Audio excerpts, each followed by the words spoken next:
We are Chris Lee, Blake Lovell, and Max Barr of Southeastern 14 here to talk about Kentucky's road trip to Arkansas Saturday.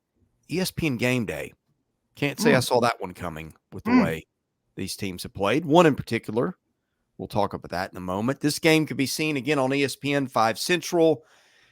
Kentucky, according to the computers, and we know Blake loves our computers, is looking like it is going to be about a 7-point favorite with a 72% chance of winning. Don't have the actual odds as we do this. We will get into our analysis momentarily. A reminder that this is brought to you by BetOnline. It is playoff time.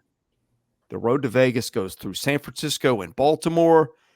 BetOnline is your number one source for playoff football odds, stats, trends, and lines. With everything from point spreads to hundreds of player performance props. Head to BetOnline today to stay updated on all the action. BetOnline, where the game starts. Blake Lovell, I know two teams that are probably ready to start this game based on what we saw of each of them last. Why is that? Did Kentucky play already this week? Perhaps. All right. I thought Kentucky's last game was last Saturday. Did they play on Tuesday? We could ask Lamont Paris. Oh, that's right. That game. Boy, I forgot that. The game that we all whiffed on. I forgot that game took place. John Calipari didn't. Kentucky fans didn't. Arkansas fans occupied with their own misery.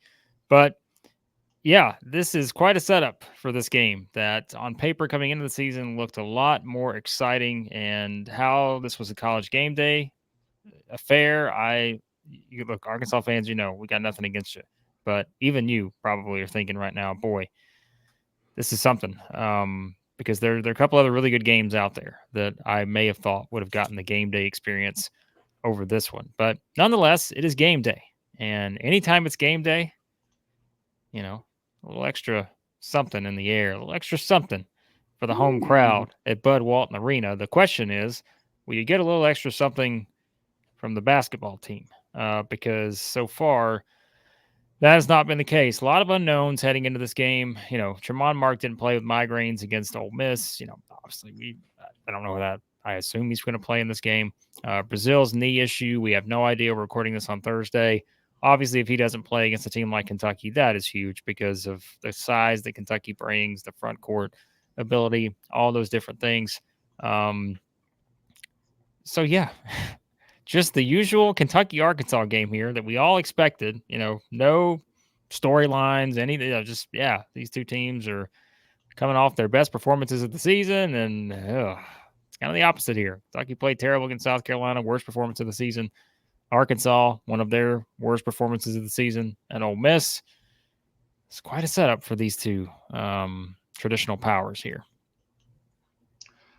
Talk about worst case scenario for Arkansas.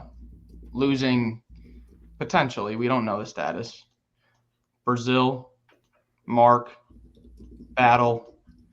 Now you have to play the number one offense. Well, one of the top offenses in the country. If you look at the conference-only numbers, so just SEC play, Arkansas, compared to other teams, other conferences, Arkansas has the worst Power 6 offensive rating in the country out of all Power 6 teams through conference play. And now might be shorthanded, which is not ideal, to say the least. Not ideal, but if you have anything going for you, because we like to try to find paths and, weird angles where a team can kind of make it close. They have beaten Duke at home. They have beaten Texas A&M at home. This is a Kentucky team that has not been very good on the road. They came a basket away from losing to Florida. They lost to Texas A&M on the road. They lost to South Carolina on the road. So I know when you look at the individual numbers and team numbers and stuff like that, yeah, Kentucky is going to be favored pretty much everywhere.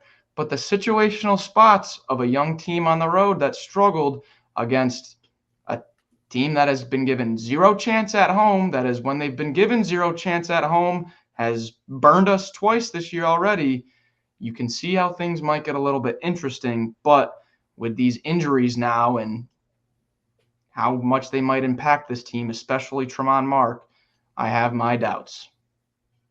Let's talk Kentucky a minute. That performance in Columbia, I don't know what I was watching there, but let's also say this.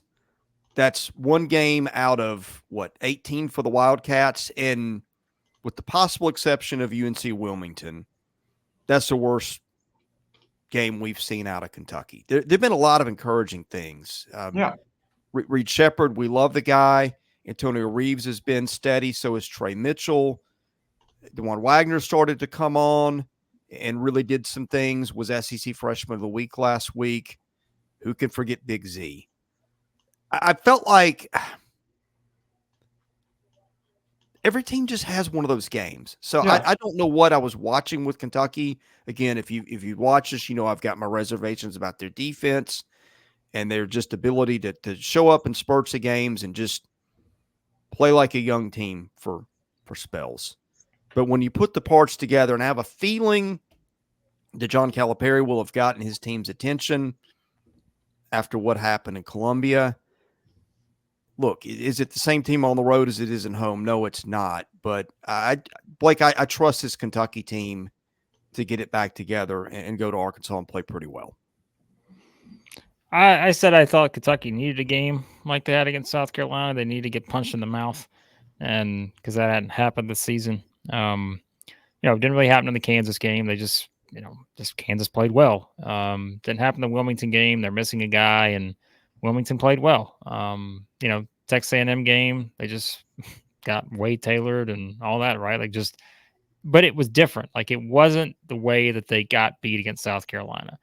And so it was the first time it's sort of that wake-up call for Kentucky to say, all right, remember those guys at Southeastern 14 that were hyping you up minus Chris Lee? They were wrong about you. Like, they were giving you all this rat poison, right? As Nick Saban would say.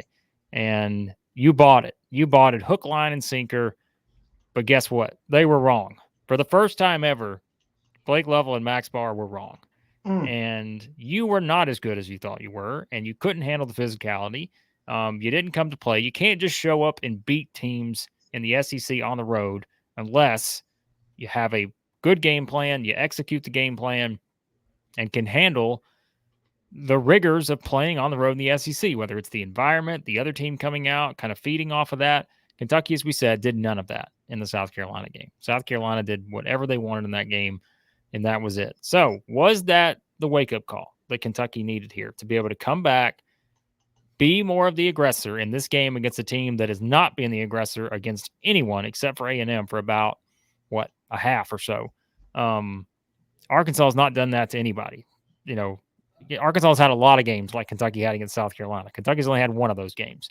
So if you look at it from that standpoint, this, as I said, I didn't learn a lot about Kentucky necessarily just in the South Carolina game. I think where you learn more is about what they do next, because if they come out and get, bullied by Arkansas, a team that has just not done that to many teams this season, then you got a big problem if you're Kentucky. So I'm very curious to see, one, how they come out and play. And again, what will be a tough environment. I don't care how bad Arkansas is. It's game day. It's going to get rowdy. It's Bud Walton. Trust me, I can see it a mile away here. But number two, I want to see what Cal does from a game planning standpoint here. Do you go back to kind of some old habits, or do you realize, hey, we are a team that is built on the three-point shot, and we got to find a way to get our guys open three-point shots in this game? Because if they do that, I think they will be very successful. If they try to play against South Carolina, try to play the same way as they did against South Carolina, where it goes back to kind of one-on-one, ball screen, hope for the best, try to get a rebound, then who knows? Maybe that gives Arkansas a little bit of something to work with there, because I don't think that's the most effective way Kentucky can play moving forward. Yeah. One thing I wanted to note real quick was, and I like to kind of come at stuff from a betting standpoint sometimes, even though I've been cold as ice lately. You like to catch a team when they're on top of the world. Kind of like how South Carolina caught Kentucky, kind of like how Alabama caught Auburn. You like to catch teams in those spots. What you don't like to do is catch a team coming off of a loss where they were just on top of the world and then got gut checked.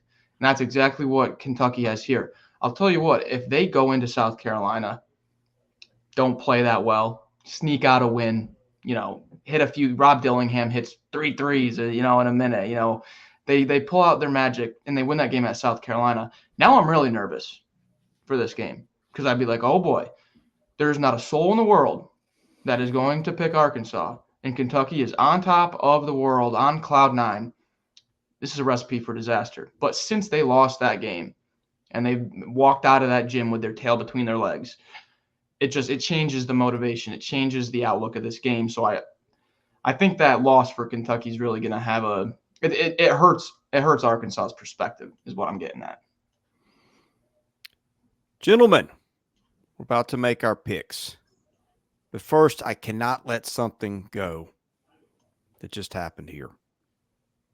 They're instigators, they're agitators, they're troublemakers. And our man Blake Lovell is guilty of all that. Oh, here we go. He is trying to make trouble between me and Big Blue Nation. Oh. And I've been clear. I like this team a lot. Mm-hmm. But sometimes you have to speak the truth in love. And there's some issues that have to be addressed with the Kentucky Wildcats that were on full display in Columbia Saturday night. But again, that is not what this team is. It's a part of what this team can be at moments. It's the thing that's holding Kentucky back. Maybe this is the springboard to greatness that the Cats needed. I think this is a really good team. Part of the prediction is what you think of the team going on the road. I think Kentucky's good enough to go to win at Arkansas. The other part is Arkansas. My goodness, we've run out of things to say. Arkansas, as Max pointed out rightfully, has won some games. We go back to the Duke game. We go back to the Texas A&M game that Mark won at the buzzer. But guys, in the other 5 SEC games, the Razorbacks have lost them all by double figures. That is not good.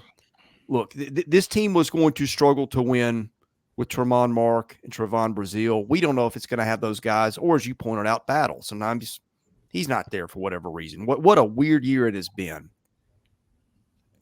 Could Arkansas win? Yeah, maybe the ESPN Game Day experience gets everybody fired up. Arkansas finds a run in it, and crazy stuff can happen because it does in Fayetteville. But I can't pick it. Give me Kentucky. Yeah, this one's pretty straightforward to me. I know the computers are saying a spread of 7, but if any of those injuries for Arkansas hold over, I think it's pushed up more towards 9.5 double digits. So yeah, I'm going Kentucky here, but I'll be honest, I would love to see some game day magic, and just have a crazy game here. But if there's any of these injuries, especially Mark, it could get ugly. Interesting. Chris is picking Kentucky. You are not. Max is picking Kentucky. Stop. The Kentucky fans out there are a little concerned right now because they know what happens if Blake picks Kentucky as well. Oh, good Lord. Are we going to come full circle to where all this started with us 3 picking Arkansas against Auburn? And what did that lead to? That led to Arkansas's downfall. Since then, Arkansas has been obliterated for the most part. We caused that. It's our fault that the Must Bus has had to pull back into the station and is not out on the road. It was us 3, the 3 Stooges, the children of Lamont Paris. We are the ones that caused all of this. So, is it time to finally bring this all the way back around for the Arkansas fans? And for me to pick the Kentucky Wildcats as well, to potentially get Arkansas season back on the road here. Yeah, because I can't pick Arkansas in this game. So I'm going Kentucky in this one. I would love to pick Arkansas for all the reasons that Max mentioned about the game day experience, all this other stuff. And there was really, I'll be honest, before I started that speech, I had no idea who I was picking this game. I really thought about going with Arkansas. But the more I thought about it, I'm like, I cannot do this. Like, Kentucky fans, I'm sorry. We hope this doesn't start your circle of, misery that seemingly we've caused for Arkansas over the past several weeks. I hope this isn't it. But if it is, then boy, I don't know what to say, because this just feels like a spot where I just cannot trust Arkansas here, without knowing if Brazil is going to play. Again, we assume Mark's going to be back, but is that enough? I don't know. But I will also say there is part of me that thinks about this with the atmosphere. This is going to be similar to what they saw at South Carolina. It's just a matter of, can Arkansas execute the same type of game plan? To this point, I haven't seen it from Arkansas, because they also got sort of bullied by South Carolina not long ago. And so maybe they learned something from that. Maybe both teams are going to learn something from it, and we get a great classic 1994 5-esque showdown between these two teams. I'd love to see it. But if we have to make a pick based on not just having fun with it, like we've done with some of our picks, I can't pick Arkansas here. I have to pick Kentucky, because I do think, like you guys said, Max, you pointed out, the fact that Kentucky got that game before they got here may have been important. And we'll see. Or maybe it's not. Maybe Kentucky looks like freshmen again on Saturday, and maybe they come out and all of a sudden we're having significant questions about Kentucky next week. Maybe that's where we are, but I can't do it with Arkansas. And I also promised Ed I was not going to pick Arkansas the rest of the season. So I got to stay true to my word with Ed, in that I cannot pick the Hogs here for Ed. So give me the Big Blue Nation, the Wildcats. Please get back on track, because otherwise, Chris is just going to be you thought Mo looked excited in that visual we did in our reaction video of the Kentucky South Carolina game. We won't even be able to find a picture that perfectly captures Chris's excitement if Kentucky were to lose this game. We're headed to dangerous waters, high waters here. Somebody better call Kenny Loggins, because you're in the danger zone. If this were hockey, we would send Blake to the penalty box for instigating. Maybe that should become a thing here. You know what else needs to become a thing? We need to find some kind of name for what's been unofficially known as the Southeastern 14 Kiss of Death. If you've watched the channel Arkansas. this winter, That's the name. we're going to Arkansas you. That's what we did. We did this to Arkansas. Okay. Right now we're Arkansasing Arkansas. That's what we're doing. We're Arkansasing Arkansas. Yes. All right. So we're trying here. We're doing everything we can. We're doing our part. And I have this has nothing to do with me hoping for fantasy success from my Kentucky trio. In no way would that have anything to do with this. So all right.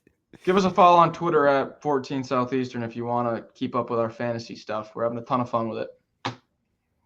Yes. Follow us there. Subscribe here. Both those things are free. Needless. Make comments, make suggestions. Tell us you like us, whatever. We don't care. We're just glad you're here and engaged. Don't tell us you don't like us. Make sure to tell us you like us. Yeah. Don't make me leave feel that good part about out. They'll never do that on social media, would they? Oh, dear. No, seriously, I'm going to put this out there before we wrap. Kentucky fans and Arkansas fans, let us know in the comments, like, what, because I know you're both nervous. Like, you're both nervous about this game. So I'm curious where you stand on this. I know Arkansas fans are checked out. I get it. But I'm curious if they think there is that chance that this is the game that turns it around. Maybe not completely, but maybe for one day you get excited about beating Kentucky, right? And Kentucky fans, where are you at? We saw some of the comments after the South Carolina game, but let us know your thoughts either here or on Twitter at 14 Southeastern.